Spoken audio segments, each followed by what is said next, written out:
Friends in Recovery, the Addiction Recovery Podcast, is brought to you by the Friends in Recovery community, a thriving network of individuals who are fighting back against the stigma of addiction. Join our hosts as they speak up about the real issues of addiction, treatment, and recovery. Friends in Recovery, the Addiction Recovery Podcast, is available on Facebook, Podbean, iTunes, and YouTube 24 hours a day, 7 days a week. Now, here are your Friends in Recovery. Hey everybody, welcome to Friends in Recovery podcast. I am the podfather, Mike Miles, here with my good friends, confidants. Hey guys. Hey. Jersey Ed and Noontime with Skylar. What's up, Noontime? Hey, Noontime. how's everyone doing? Sky Pilot. I like that better. Well, guys, it's a FIR from the car today. Yes, it is up here in New Hampshire. That's right. That's right. And Skylar's in her cafe. How you doing Yes. down here, Sky? Doing pretty good. Pretty good. Having a latte? Yeah. No, I got a Just Water. It's called Just Water. This cafe is so fancy. It has Just Water in it. Milk car. Just water. Plain old just How water. organic am I now? Is that Camden water? Now, It says spring, but I probably is. is water and water the same things? They're the same, right? The clear liquid. Yeah. Water. Yeah. Water and water. I was in New Crayons, Hampshire. crayons. I was up New Hampshire, up a little bit north from here, and somebody said today something about coffee. I'm like, coffee? It's not coffee. It's fucking coffee, dude. It's coffee. You know. So I know the sober pod people are gonna have fun with that. What else? Lobster. Say lobster. Lobster. So they would have fun with us. And anyways, Lobster. Carl, Ellen, Chelsea, and Steve. Hey guys, I know they took a couple weeks off, and I'm sure they're gonna be on soon. But go listen to Sober Pod, guys, if you can get that out of the way real quick. We love you guys over there. And I mentioned lobster a couple times. So Lobster. They love the lobster. Lobster. So real quick, the winners of our show, the winners, they won the show. They won the show. Robert and Kim, you won the show. It's all yours. We're done. The winners of The Power of Now, the book from last month, is Robert T. and Kim from Drake It. Both of them sent in their emails, sober dates. They just said hello. A lot of people were just saying hello. And that's two people that we picked out. So you guys won The Power of Now. And those books should be to you, or should be getting them soon. So other thing, follow us on Facebook and Instagram under Friends in Recovery Adventures, Friends in Recovery Communities, and Friends in Recovery Alumni. And make sure you subscribe and like us on Instagram and Facebook. 5 stars. 5 stars, yes. And also, good podfather. Very good, man. For somebody who doesn't know this shit, he's pretty good. Please give us a review on here, guys. Review us and give us 5 stars. That's really important because the show gets pushed up and gets pushed through a little bit more, and more people can see us. So, and we're doing really good as far as the show goes. We got a lot of views, a lot of downloads, and we just want to get this message out. That's what this is about. Podfather, myself, Sky, we don't get paid for doing this. We have a cigar. We take some time out of our day. We give you the best information that we can on whatever topic it is, bring you guys some good reviews, good interviews. But we do need those 5 stars, guys. 5 stars on reviews, and write a little review too. I don't think anybody's been writing reviews lately, so let's get that going too. And then we're gonna do another. We're gonna give it another shot this month for the giveaways. This month it's gonna be a $25 Amazon gift card. So get them in, man. Get those in. You can enter Podfather. Yeah, I might. Send me an email at help@friendsandrecoverypodcast.com. Yeah. And we will enter your name in the drawing, and also give us a shout out. Give us your sober shout out. Give us your sober date. Tell us a little bit about you, whatever it is, and we can get that going. So that's about it on all the pre-show stuff. So guys, our topic today, Guys and girls. The topic today is going to be addiction. Is it in my genes? Now, come on. Let's not think crazy here. Let's get your mind out of the gut. All right. I'm talking genes with a G, not a J. Okay. All right. So addiction is in my genes. Now, we were talking about this at the beginning of the week, and this subject is is baffling to me, Podfather. It is. Because you know what? Is it in my genes? That's why I said, is it in my genes? Question mark. Right. Or is it in my my upbringing? So you want to know if it's hereditary? Is it hereditary? Right. Isn't it hereditary? Nature versus nurture. Exactly. Yes. That's exactly. right. That's right. So, Sky, what's your take on? Is it in my? Well, I shouldn't say that. I'm married. So, addiction, is it in my genes? Is it hereditary? Would be a better question. Is it hereditary? Yeah, like, and you know, it's weird because I feel like everybody has one in their family, but I could be wrong. But I know that like a lot of people I meet have somebody, a cousin, you know, it might be a third, fourth cousin, but you know, like they have someone that they have dealt with addiction. But for me, it skipped generations. My parents weren't, but I had a great uncle that was. So I think that it can, you know, I think that it definitely plays a part. But yeah, right. It's so confused, you know. I wish they had a more definitive answer because there is no, from what I looked up, there's no addiction gene specifically, but there's stuff that can alter the dopamine and stuff like that. Like, so. Well, I think the hereditary part is from what I've seen as a police officer in 28 years, going on calls into people's houses, watching generations, you know, watching people in their 30s have children. And then 20 years later, their kids are mirroring what their mother and father did. They look like them, same type of behavior. And for my own personal family, my grandfather was half Mi'kmaq Indian and half French Canadian. And he was a grave digger. And I have a picture of him in my office, and I keep it in there because I look just like him. He died before he was 62. I'm 67. So you're 67? Yeah. Shit, man. Yeah, I'm getting up there. Good. And thank you. And send us an email on that. You're not getting in my jeans. Hey, real quick, we were parked in the back parking lot. I said, you got to move up here. We're going to do FIR from the cars. I don't want anybody to think we're making out here, all right? So this is FIR from the car, not making out in the car. And jeans, he was talking about like, anyways, get about that.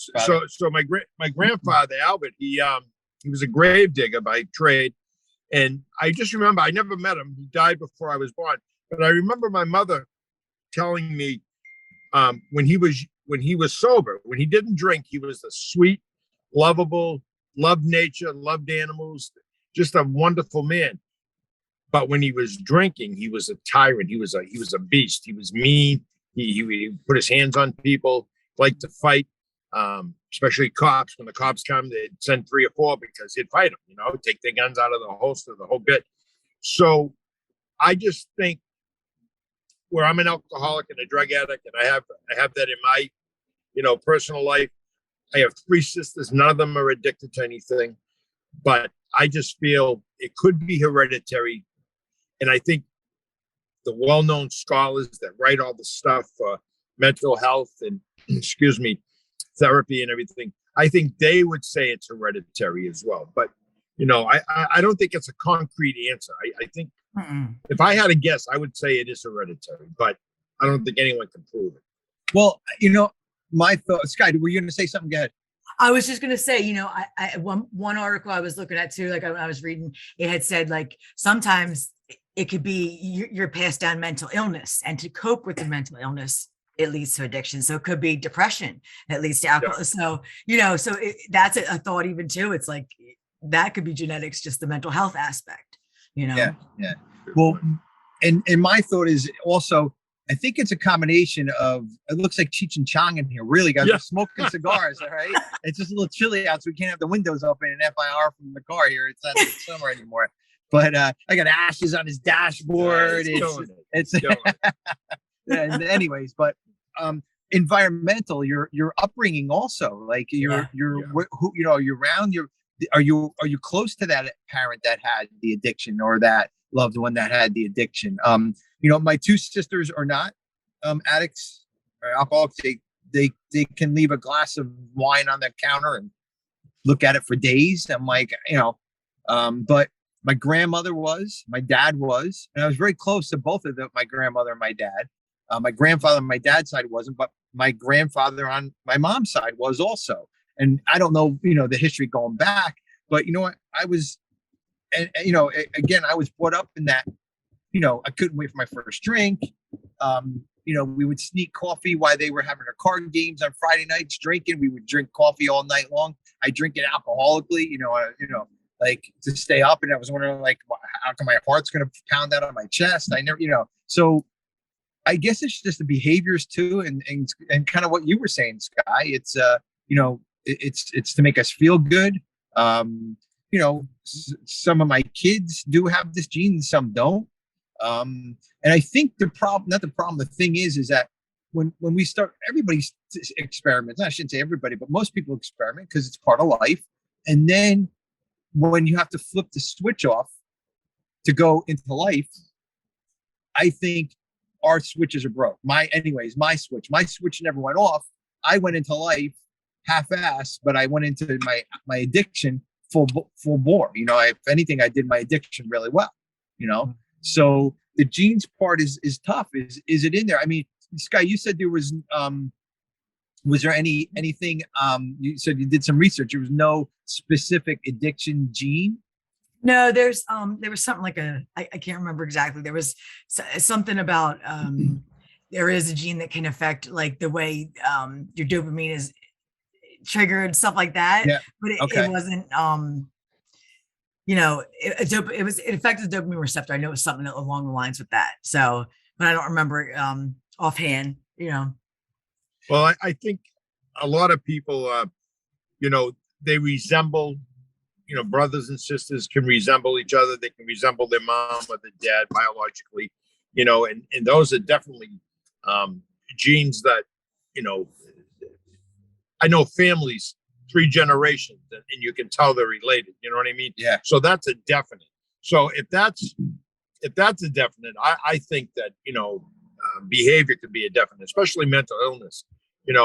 If somebody's got bipolar disease, it's a good possibility, someone had it before them or someone's going to get it, if they have children. I've seen it so many times in the last 21, 22 years doing therapy, and I've had family members tell me, the husband would come in with the children or the wife would come in and they'd say, well, so-and-so is, my brother's got mental illness. He's bipolar. He's schizophrenic, whatever, pick your poison. Yeah. But I think that it can be hereditary. There's no doubt about it.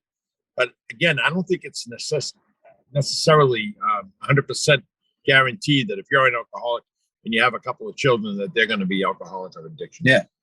Addicted to any type of substance. And I agree with that. Well, Father, you're in the therapy field. You've been seeing clients here and there and everywhere for the last 20 some years. What do you see them? Do you see, say, the dad comes in? Does the son come in or the daughter come in with an addiction later on? Because my daughter and she just celebrated 5 years. Congratulations. Yeah. Candace, and she's doing really good. Yeah. But again, she grew up she did not grow up with me using. I was sober probably 2 years into when she was I was sober when she was born, somewhere around there, whatever. But it wasn't like she grew up in the environment. Yeah. She didn't grow up in the environment of me being a drunk. She grew up in the environment of me being in recovery. So there has to be something in the genes there. You can't turn it off, Yeah. I would bet, my opinion is that there is definitely something there.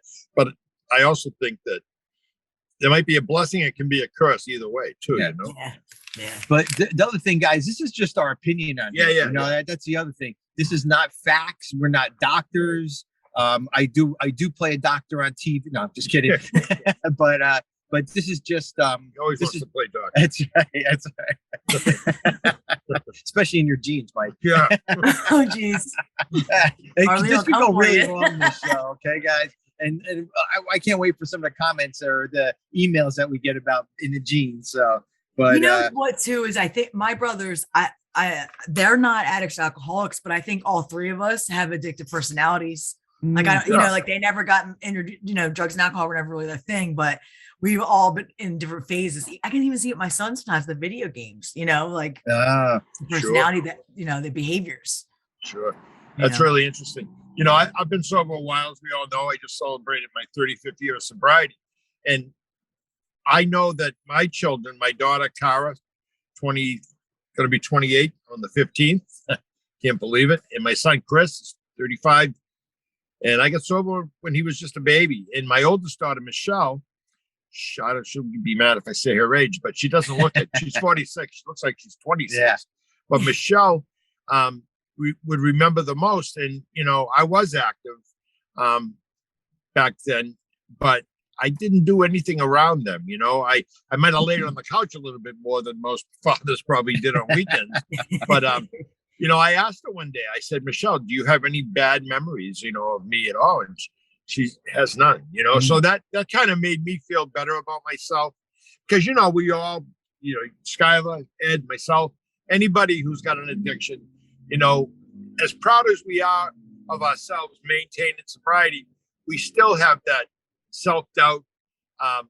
Sometimes we have low self-esteem, it just comes with it, no matter how good you're doing. I don't run around telling, I didn't have like a big party because I got my sobriety date or anything. I try to keep it on the down low. I didn't want it on Facebook. That's just not me. I'm not even on Facebook. But I think it's important to know that most addicts and alcoholics have low self-esteem because of the things we've done when we were active and the behavior we exhibited back then, and now we're different people. We're completely different people. And I was explaining that to a couple cops today that I was talking to. And the one cops that I have friends that are in jail because they were a product of the 80s too, and blah, blah, blah. And I said, I should have been in jail. I was like, oh shit, am I going to get arrested here? Thinking, but you know what? But we're not those people anymore. Even if you have 1 day in sobriety, even if you have 10 days, 15, 20, 30, whatever years it is, we're not that person anymore. We're changing constantly. We're making ourselves better. We're not that dope fiend. We're not trying to get over on people. As long as we're working a program. Don't get me wrong. If you're sitting idle and doing nothing and not working a program, there could be, we call that a dry drunk in our field. And you start taking on those characteristics of your alcoholic behavior, and at that point you become nasty, or you might. It's usually about your mood. It's usually about your behavior and your mood. You don't know how to process it because you're not hearing other people. The beauty of AA, to me, even as a therapist, is I try to get people to adhere to AA because it's for nothing. It doesn't cost a penny. It's abundant. It's everywhere. You can go anywhere. 90% of the people in there are there for the right reason. There is a small percentage that are there, and they're sick. They don't know what they're doing. They're in and out. But when I ask people, have you been to an AA meeting or have you gone to AA meetings? And they usually say, oh, yeah, I didn't like it. Well, how many meetings have you gone to? A couple. Well, a couple to me means either they didn't go or they've been to one. Yeah, or sitting in the back fucking texting on her phone while the speaker's going, It's like saying that, I really didn't give it a shot. But I guarantee you, if you're a sick and suffering alcoholic or a drug addict and you really want to get better and you don't have any resources to pay for a stay in a hospital or anything, you know what? Go to a meeting. Works, yeah. Just go to a meeting. Look in your book. Look on your phone. Type in AA, Alcoholics Anonymous. They'll show you where the meetings are. Go to one. Go to two. After a while, you'll be addicted to that. I believe, because I know I was, and I still am. Yeah. It's like finding a new drug. It's like trying a new drug for the first time when you first get clean. It's that exciting. For me, it was. Right. It is. But you know what? But when you go to a meeting, you get, like Podfell was saying earlier, we lose our self-esteem. We're laying on the couch. Like you said, we're laying on the couch. I did the same shit, laying on the couch. I was useless. But I wasn't useless when my drug dealer was around. I wasn't useless when I was sitting at the bar. I was the fucking the life of the party. Thank you. Yeah, I was the life of the party.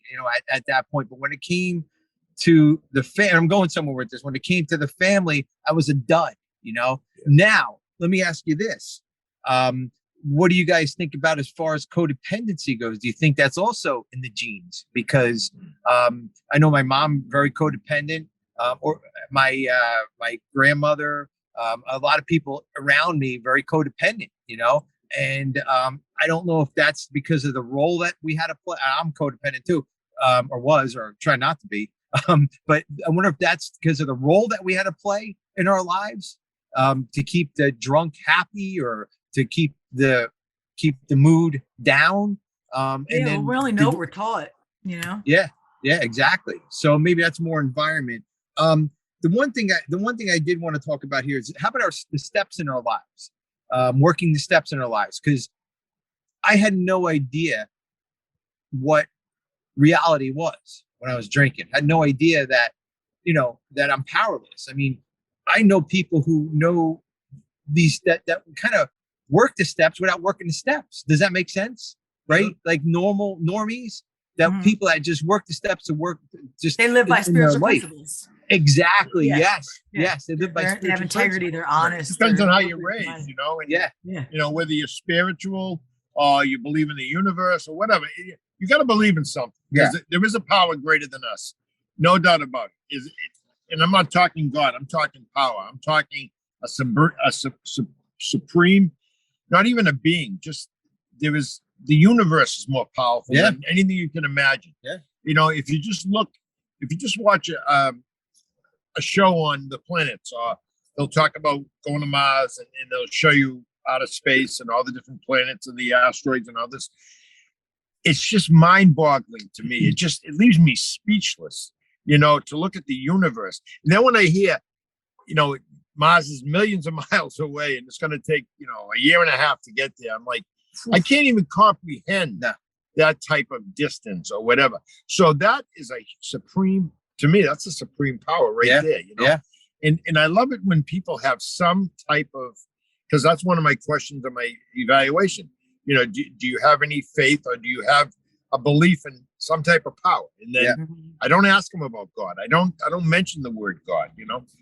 I don't want to poison them or put something in their head that they think that I'm some holy roller.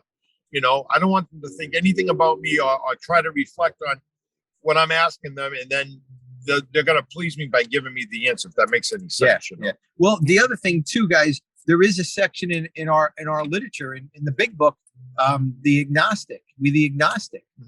So you don't have to believe in God or anything, because my thought was, when I came into this program, really, is there a God? What God would let me fuck up my family? What God would let me spend all kinds of money on cocaine, screw around on my wife,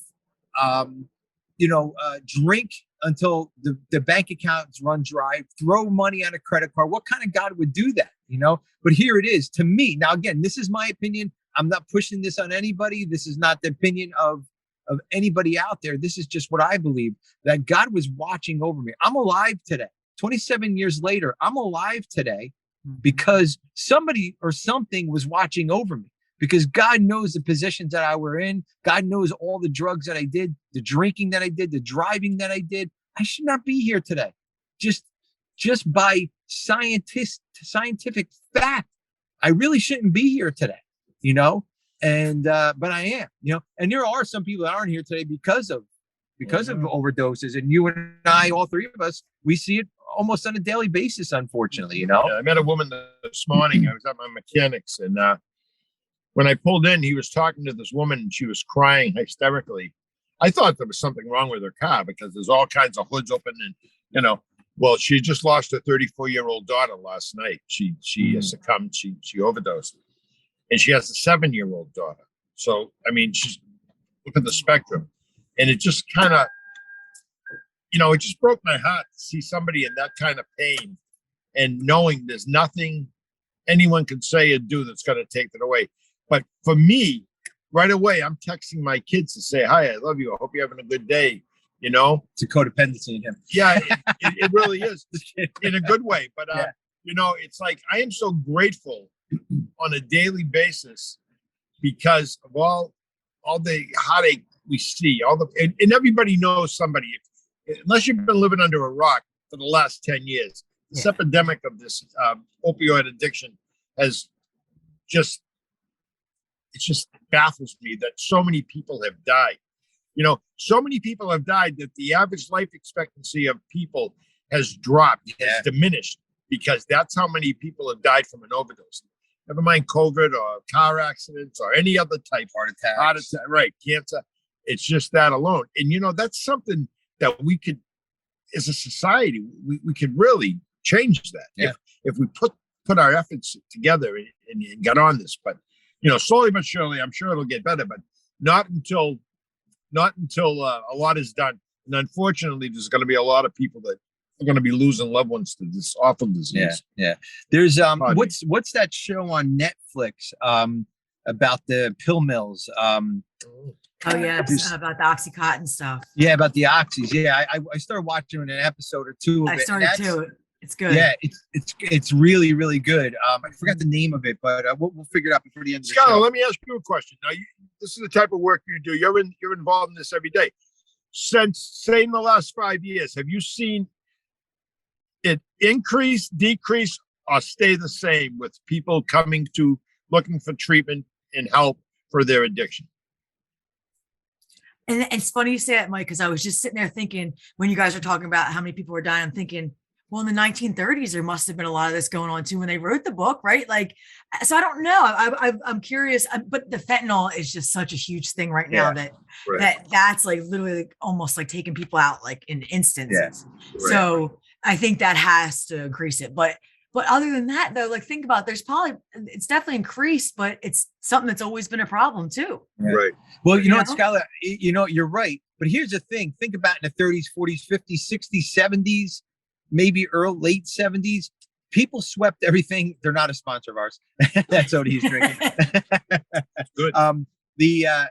Everybody swept shit under the carpet. Not the Beaver Cleaver shit, for you guys who don't know, Beaver Cleaver in the 60s, everybody thought, the Brady Bunch in the 70s, everybody thought, okay, well, I hit Marshall with a ball and we made, by the end of every episode of all those shows, everything was okay again. And that's not how life is, and then we have to learn from that on TV, especially earlier, in the earlier decades, that's the way life should be. I remember my mother telling me that my grandfather went away to take a rest. That was bullshit.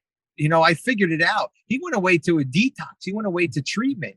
People don't go away just to take a rest. Usually if you go away to take a rest, you go with your family, go to vacation, go to Fort Lauderdale Beach, go to the Bahamas, go to California, San Diego, wherever, you go to take a vacation. So way back when, and even like the TB clinics, they would ship people off to TB clinics. You wouldn't know where to go. Unwed mothers, even earlier than that, they would ship unwed mothers off to places, right? I mean, seriously. Yeah. So right? if we try to do any type of research on it, the numbers probably wouldn't be anywhere as near. It'd be hard to get them. Right? Yeah, exactly. So but we just recently opened up. I mean, podcasts. I mean, we're talking about our drug use here, what it was like then and how it is now. I mean, can you imagine? Can you imagine back in the 30s if somebody said this? Like, oh my God, they're bad people. No, we're not. We're not bad people getting good. We're sick people getting better. That's what we are. Yeah. Yep. So, and what that does have to do with my jeans? I don't know. I'm not wearing jeans today, so I don't know. We just needed a show topic to get this thing going. So, but because I think, like Mike, you said earlier, as much as we're proud of our addiction, it's still something we would never wish upon anyone. So that's why I think the genetic question and the hereditary always makes us wonder, because who do you love more than your children? Like, what I'm saying? The last thing you want to do is pass this thing on to them, which yes, we're proud of, but like, I wouldn't want you to have to go through the road I went through. Let me just endure that for you. Yeah, exactly. Yeah. Recovery is something, I'm proud, but I'm not, and I think we're all the same. We're not patting ourselves on the back because we still have that, we lived it. We know what we did. We know what we're doing now, but we should have, I'm speaking for myself. I should have been doing this. I should have never gotten involved, but unfortunately I did. So, but I don't think any of us are running around patting ourselves on the back. So I got a year sobriety. I got 2 years sobriety. I'm doing great. I'm wonderful. No, I think we always have we are still kind of ashamed. I know I am anyway of the past behavior. And, I wish I'd never had this disease. But the other side of it is, if you had cancer or any other type of disease and you have to go for chemo and you have to go for all these, horrific treatments, we're very fortunate. All we have to do is go to listen to a bunch of people speak for an hour and a half. Go down in the basket. Read a book, say a prayer, and that's it. I mean, imagine telling a cancer patient, listen, just go to 4 or 5 meetings a week, pray every night, and you'll be good. they'd be would lining up, fucking you love know? it. They'd be lining up. Yeah. Scott, I'm going to disagree with you and disagree with Podfather. I'm not proud of my addiction, but like Podfather said, I'm proud of my recovery. Yeah. I'm not proud of the shit I did in the past, but it's there. I can't change it. I can't bring it back. I can't do anything about it. But my actions today are different than when they were 27 years ago, 28, 30 years ago. My actions are so different, you know, even a year ago, even this pandemic stuff, getting into all these Zoom meetings, you know, we have 2 Zoom meetings a day, 7 days a week, and Friends in Recovery. If you look at genesishouse.net, go under connections. And if you go to the online resources, you can see all our meetings there. And those meetings are filled with people who are proud. Those meetings are filled with people who enjoy their lives now, you know. And when I do a speaker meeting on Saturday night, it's called Saturday Night Live, and you can see. I always watch people. I'm a very a people watcher. That's, you know, just in me, you know. And I can see when the speaker starts and talks about their using and their you know, what they've been through, how people are like, oh God, I feel sorry, you know, feel sorry for fans. But then when they get into their, you know, their strengths and hopes, you can see people perking up like, oh yeah, there's hope in that. There's something I can get out of that. I'm going to listen because, you know, if he or she did it this way, maybe I should do it this way or try to do it this way, you know?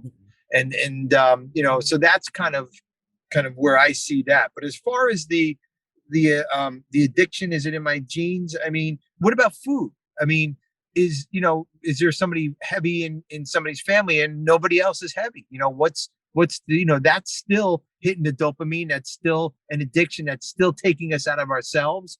Food, sex, gaming, phones, alcohol, drugs.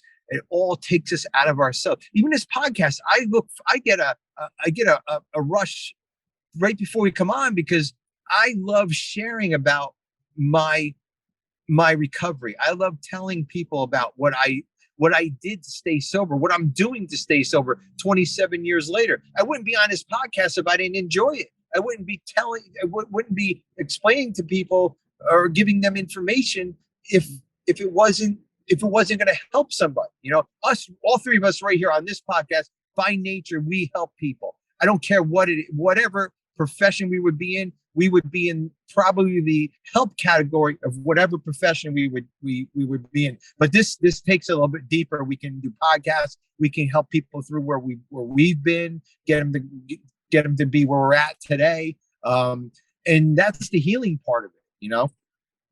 Yeah, definitely. Anything on that, Podfather? I know. That went deep, right? I went deep. Wound that up today. Deep pockets in my jeans here, guys. Get your hands out of my pockets. Get your hands out of my jeans, Podfather. Get out. But that's kind of my feelings on all that. And is it? I think it's a twofold. I think it's environment, and I think it's definitely something that we were predispositioned to amongst our family members. Now, is there addiction in everybody's family? I don't know. Maybe there's not, you know. Somebody the other day was saying something about people being a hardcore drinker versus being an alcoholic. There's a fine line to that. There's a real fine line to that, you know. And being a hardcore drinker, those people can put it off and just say, see you later. I'll stop it now. It might wreck their lives here and there, but they can stop it when they want. I couldn't. I used to work with a police officer, and every Lent, every 8 weeks before Easter, he would quit drinking. And, you know, this is before I quit. You know, this was in the early 80s, and I quit in 86. But I just remember he'd change colors. Like, he'd be pale and pasty and moody, you know, and he would say to me, you know, oh, this sucks. I'm like, what's the matter? I haven't drank in 4 days. This is killing me. I'm like, why don't you have a beer? And he's like, no, I gave it up for Lent. And then like a week later, he'd be great. He'd be like this normal, happy, tough cop. He could handle himself. And, you know, he was always good to people, but he was tough, you know. But I always admired him when I did get sober. And he chastised me for having a drug problem as a cop. I remember he was so mad at me. But I always admired that he would do this every year. Now, I don't want to ever say he's an alcoholic. He's still alive, but I just know that he would go through withdrawals. I saw it firsthand. I didn't even know what it was. I was viewing, but I could see him. He'd be white and pasty and sweaty and cranky for the first week, and then he'd calm down. But about a week before Easter, it's all he'd talk about. I can't wait. Easter Sunday after Mass, I'm going to get fucking shit-faced, And I'm like, yeah, I'm going to get shit-faced tonight. I'm going to do it now. I'm not going to wait. And to be able to give it up for Lent, like that's somewhat mindset. Like I could just give up drinking for Lent. Like I'm mind-boggling, right? Imagine giving up drugs for Lent, or booze for Lent. That's what I mean. That's the mindset. My dad would do that, and he'd make like a day or two, and then he'd be back at the bar. Oh, this guy would do it. Hey, give him the day. You got the day. My dad, and then he'd be sneaking, he'd be this, but that's the difference, maybe this guy is just a hard drinker, and because can you imagine, like I love it now because obviously you went 35 years, I have 27. Skylar, you're what, 13 years sober? Yes. We put them all in a row, believe it or not, guys. Right. They're all in a row. Right. But just saying I'm gonna give it up for Lent. And that's the other thing, guys. That's not a day at a time. Living for 8 weeks is not a day at a time. I have to worry about what's going on today, right now, this moment. I shared in a meeting the other day that all I have is now. We were talking about relapse. And all I have is right at this very moment.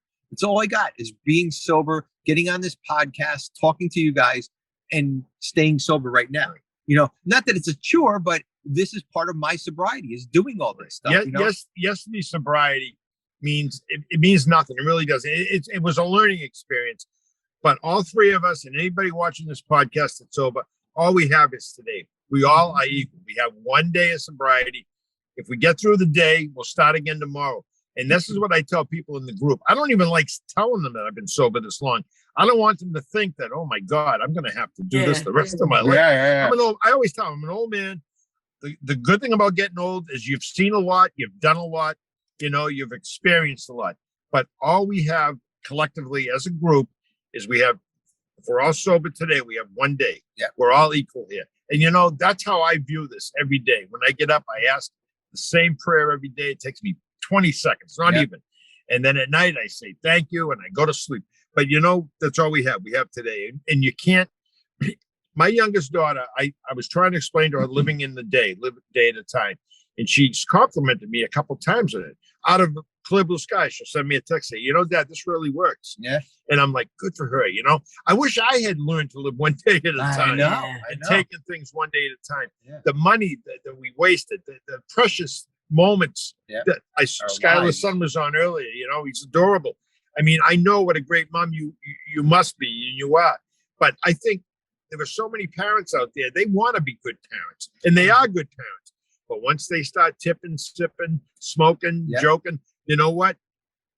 A lot of that behavior will change. And unfortunately, bad things can happen. Yeah. And, people that are watching this podcast now that are in my group, this specific people are going through hell on wheels right now because they've lost their children. They don't have a contact with them. It's heartbreaking. Yeah. And they're doing so well. They have a couple of years of sobriety, a year of sobriety, several weeks, several months of sobriety. And they have to work so much harder to get back what we take for granted sometimes, Yeah, exactly. Yeah, the long-term stuff is, I always say, listen, it's easy to say I have how many years, 27 years, but everything big starts small, like small being small steps, 1 day, 2 days, 3 days, 4 days, and so on and so on. I used to love that saying that Rich, the step guy, used to have, time takes time. Yeah. And those silly little sayings in AA, 1 day at a time, live and let live, keep it simple. But I've never seen time takes time, but time does take time. And also time is a 4-letter word. Nobody wants to wait. Yeah. When you tell people they have to wait, I was at the registry not too long ago. And I remember the guy in front of me, he thought he was going to go in and pay his fine and he was going to be all set. And they told him, listen, you know what? No, you got to take courses and classes. He said, well, just tell me this. How far away am I from getting my license back? And the woman said, a couple of years. Oh my God. I thought he was going to have a heart attack. And I felt bad for him. So I literally said, hey, buddy, wait for me. I had to do something real quick. I followed him outside and I told him, listen, you know what? She's wrong. It's not going to take you a couple of years. It might take you a year, but you know what? You got to start doing this and that. And I calmed him down. I don't even know the guy, but I'm trying to, I could feel his pain. Yeah. And I know that when he walked away, I know he felt better, you know? Yeah, exactly. Well, but we've all been there. You know, I know I lost my license for a while, but you know, Mike, you said it perfectly. Time takes time. Yeah. And when we're in it, it doesn't feel comfortable. When we're in it, it doesn't feel like it's ever going to happen. We're going to come through it. But you know what? We do come through it. If you stay sober, you'll come through it. If you stay sober, you'll get a learning experience out of it. You know, we can't live in the past, nor do we shut the door on, you know, on it, because we have to learn from those things. But like you were saying, we have right now. That's all we have. You know? So, yeah. Sky, real quick wrap up before we go on your thoughts. I know, let's bring it back to the genes thing, genetics. What's your overall thought on this, and just a closing on that? I just think that there's just so many aspects that play a part into it, you know, nature, nurture, behavior, influences, different things that all come together and affect us in different ways. So, you know, I think that there's no direct answer, but I think it definitely plays a part for sure. It's a piece of the pie, you know? It's a piece of pie. Yeah, absolutely. Podfather, your thoughts on I love what Skylar just said, you know, and it's, people might not understand what nature nurture means, but you know, it's very basic. You know, we're just animals. We're from the animal plane. That's all we are, you know, and nurturing is how we were raised. We loved, we coddled, we treated well, you know, or do we have a rough life? But either way, you know, whether you had a great life as a child or you didn't, it doesn't matter. Your life can be turned upside down if you start ingesting poison into your system, drugs, alcohol, you know, drink to excess. You know, I wish I could have a glass of wine once or twice a week with a nice meal, but I can't. I've lost that ability and that right to do it because I'm an alcoholic. Yeah. You know, one's not enough. You know, and 20's not enough. You know, it's like there's no. So it's just I've learned to live without it, and I got to tell you, it's not as hard as you think it is. But you got to do it one day at a time. Exactly. And my thoughts on that too is exactly what both of you guys said. Just that we had a brain fart here, like running 1,000 miles in my head. But but the you know, the nature nurture part, huge. The part was I loved when I was growing up, probably not as much as I should have been, I guess. I don't know. And the other thing too is, you know, we always say, I want my kids have it better than what I had. You know what I mean? And then are our kids saying, I want it better than than what I had? And, you know, I don't even think that way because there's always something better out there. You always want your kids to make more money. You always want your kids to be more successful, this, that, and the other thing. And, but it's just hard when it's your own child. It's just hard when you think you might be passing this disease along. And it's just hard watching a loved one go through the hell we've been through, you know, or anybody, even that phone call that we get, all three of us, we get those phone calls. And, but you know what? I think it is a piece of the pie. It's definitely all pieces of the pie, and it's upbringing. It's a disease. It's what you put yourself into. It's what you put yourself into, and then how you feel. And then you identify with that feeling and you want more of that back and forth. And then it becomes, you throw all that stuff into a pot, mix it up, and you got a good addiction going, unfortunately, you know? So that's kind of what my thoughts are on that.